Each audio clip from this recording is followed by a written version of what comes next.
یہ اس زمانے کی بات ہے جب پاکستان کے خود ساختہ صدر پرویز مشرف نے بھارت کے ساتھ بیک ڈور چینل سے مذاکرات کا سلسلہ شروع کر رکھا تھا۔ ان مذاکرات کا مقصد مسئلہ کشمیر کا ایک ایسا حل تلاش کرنا تھا جو پاکستان اور بھارت کی حکومتوں کے لیے قابل قبول ہو۔ تاہم کشمیر کی حریت پسند کی عادت ان مذاکرات سے خوش نہ تھی۔ ان مذاکرات کے نتیجے میں انہیں آزادی نہیں بلکہ نیم خود مختاری پر ٹرخایا جانا تھا، کیونکہ لائن آف کنٹرول کو مستقل بارڈر تسلیم کر کے دفاع، خارجہ، مواصلات اور کرنسی بھارت کے ہاتھ میں دی جا رہی تھی۔ انہی دنوں صحافیوں، ادیبوں اور فنکاروں کو ایک دوسرے کے قریب لانے کے لیے خصوصی وفود کا تبادلہ بھی کیا جا رہا تھا۔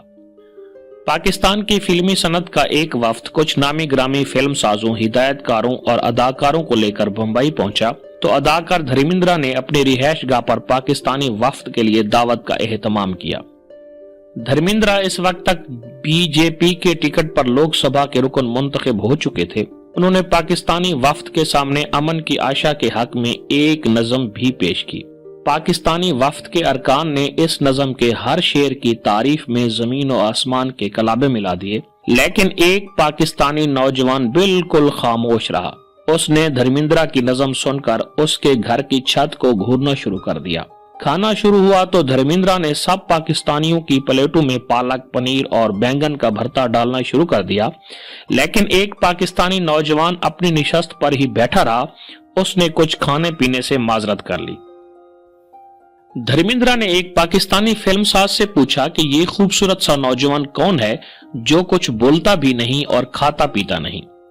فلم ساز نے بتایا کہ یہ ہماری فلم انڈسٹری کا سب سے بڑا سپر اسٹار شان ہے۔ دھرمیندرا فوراً شان کے پاس آئے اور پوچھا کہ آپ کچھ کھا پی نہیں رہے۔ شان نے جواب میں کہا کہ وہ اپنے ملک کے وفد کے ساتھ بھارت تو آگے ہیں اور بھارت کے ساتھ بلا وجہ کی لڑائی جھگڑوں پر بھی یقین نہیں رکھتے، لیکن سمجھ نہیں آئی کہ یہ وفد آپ کے گھر کیا لینے آیا ہے۔ دھرمیندرا نے حیرانگی سے پوچھا کہ کیا مطلب؟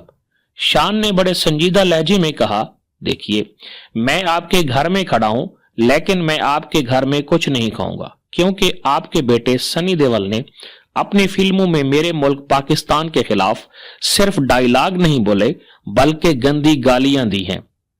تو جناب جس گھر کے لوگ مجھے گالیاں دیں میں اس گھر کا نمک کیسے کھا لوں؟ یہ سن کر دھرمیندرا نے بلند آواز میں اپنے نوکروں سے کہا کہ وہ سنی کتھے، انہوں بلا کے لے آؤ۔ سنی کہاں ہے؟ اسے بلا کر لاؤ۔ تھوڑی ہی دیر میں سنی دیول بھی آ گیا۔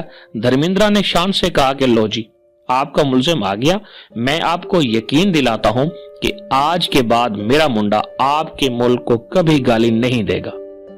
دھرمیندرا نے شان سے معذرت کی تو پاکستان کے کچھ نامی گرامی فلم سازوں نے میزبان سے معذرت شروع کر دی اور کہا کہ ہمارے ہیرو کو حقیقی زندگی میں بات چیت کا ڈھنگ نہیں آتا، آپ ہمیں معاف کر دیں۔